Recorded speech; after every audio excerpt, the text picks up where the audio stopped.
Hi, sir. Okay, Can you call me Rahul instead of sir? okay. Makes me more comfortable.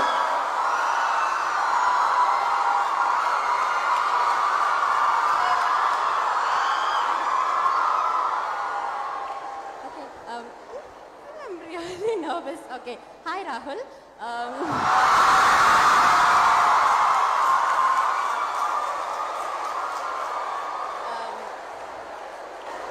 Okay, my name's Azra and I'm from the Department of Fine Arts, and the question that we have for you, Rahul, is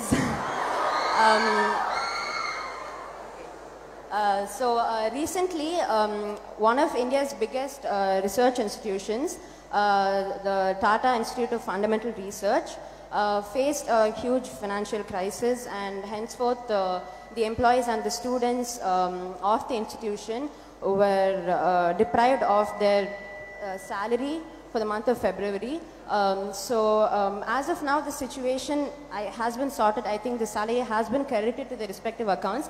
But in the long run, what does your government think of this issue? Do you plan on, do you plan on doing anything about this? What do you think is the future of education? About research and education in general, or about the Tata Institute in specific? About research and education in India. I think we are convinced that India is spending way too little money on education. And we feel that India needs to spend much more money on education. So we are going to increase the amount of money that we spend on education, and our target is 6%. That's basically what we're looking at.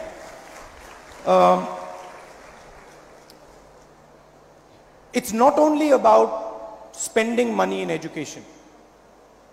It's about independence of education institutions. So I come here and I can tell by listening to you for 5 minutes that you are an independent institution, that you have the right to say and do whatever you like, and that there is an atmosphere in this institution of openness, of listening.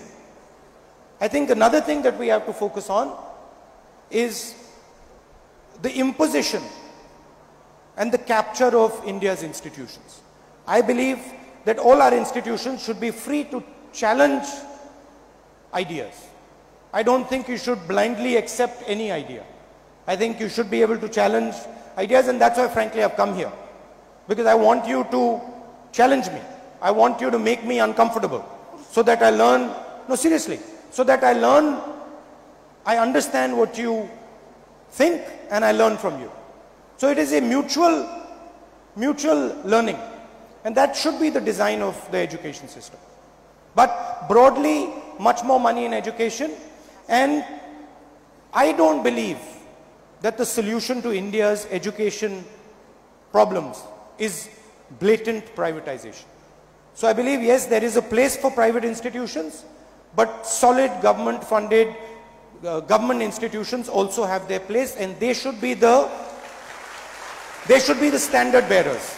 So people should look, I mean, if you look at the IIT, the best technical institution in the country, it's a government institution.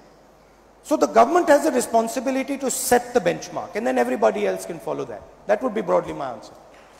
Thank you. Thank you, sir. Kushi. I repeat, is Kushi here? Okay. Where are you? Okay, yeah. Good afternoon, Rahul sir. My question You've slotted the sir in. My question is, comment on the recent review on women about inequality and discrimination and how women will be benefited. Comment on? Women's inequality and discrimination and how women will be benefited. I think the way Indian women are treated leaves a lot to be desired.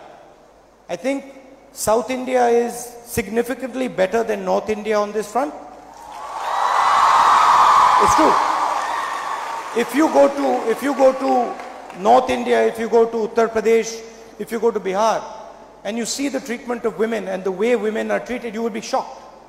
So there is a cultural aspect, and I think Tamil Nadu is one of the leaders in how it treats its women. So that's a good thing. No, but wait, because before you get excited, there's still a lot of improvement required in Tamil Nadu as well. I don't think women should be second to men in anything. I think women should be at the same level as men in everything. And I look at the Parliament House, I look at the Vidhan Sabhas, I look at the different states, and frankly, I don't see enough women in leadership positions. I don't see them leading enough companies, I don't see them leading enough states, I don't see enough of them in the Lok Sabha and the Vidhan Sabha. So one of the things that we've decided, in 2019, we're going to pass the women's reservation bill in Lok Sabha, Vidhan Sabhas, and we're also going to reserve 33% of all government jobs at the national level for women. That's a starting point. That's a starting point, but I think it's an attitude. I think you cannot have women empowered in India unless the attitude towards women changes, and there is a lot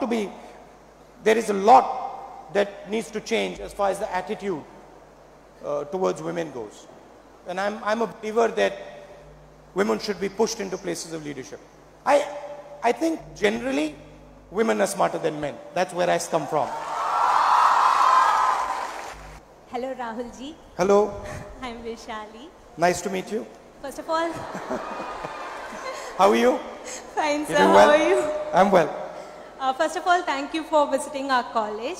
And my question is, the opposite party says demonetization has brought no good to the economy. If your party comes to power, what are the measures will you take to strengthen the economy?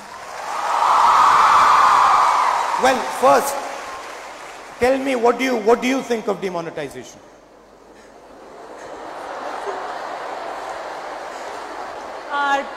Did you like it? Did you like demonetization? No, sir. No. Do you think it was a good economic decision? No. So I think it's pretty clear the damage demonetization did.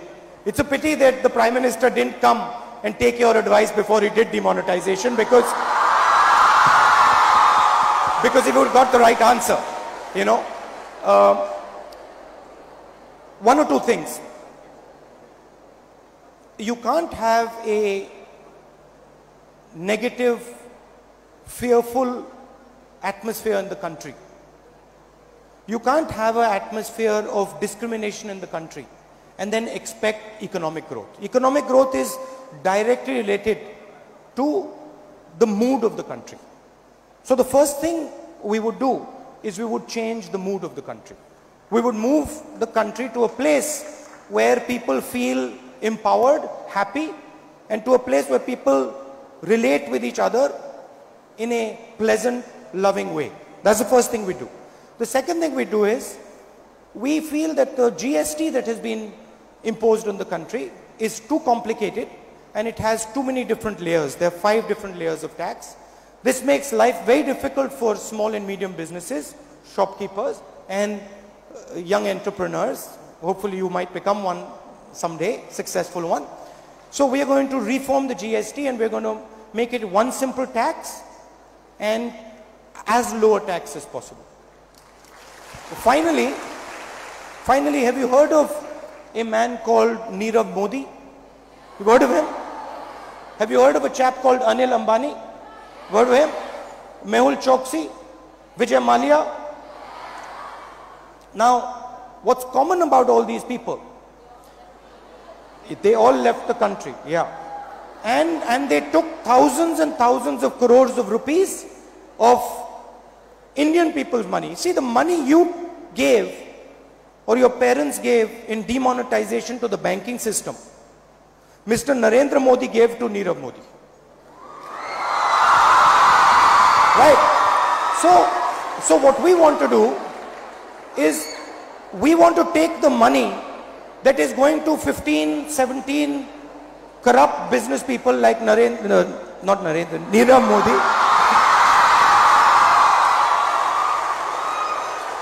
Nirav Modi, and open the banking system to entrepreneurs like yourself, so that young women, young men can go to the banks and take loans and build businesses and create jobs for India. How many jobs do you think Mr. Nirav Modi created for India?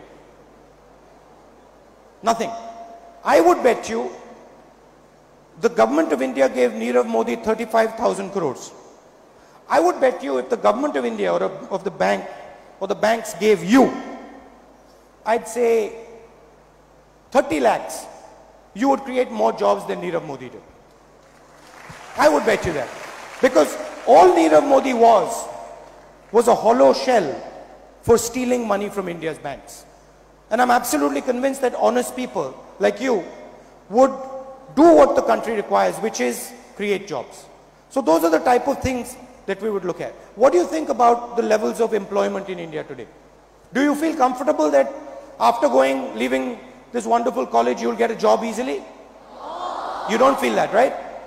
Why do you feel India is not creating jobs?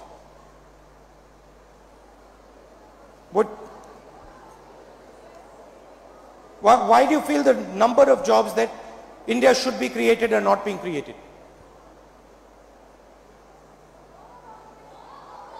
Huh?